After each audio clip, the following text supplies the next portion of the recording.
সালাম আলাইকুম। বলছিলাম আবার কিছু যদি ওইরকম পাই তো আপনাদের সাথে শেয়ার করব।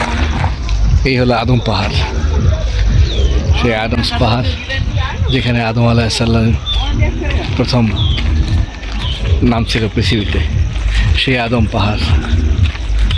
আমরা এখন শ্রীলঙ্কার এলেতে সেই আদম পাহাড়ের উদ্দেশ্যে রওনা দিলাম।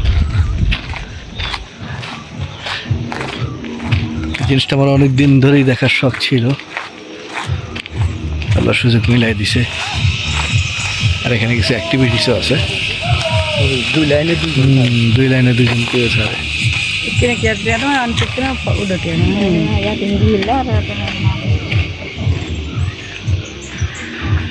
পাহাড়টা এইটাই সেই পাহাড়। আমরা হেঁটে হেঁটে যাচ্ছি ওইদিকে, যাই সামনে। যদি আরো বেটার কিছু পাই তা আপনাদের সাথে শেয়ার করবো।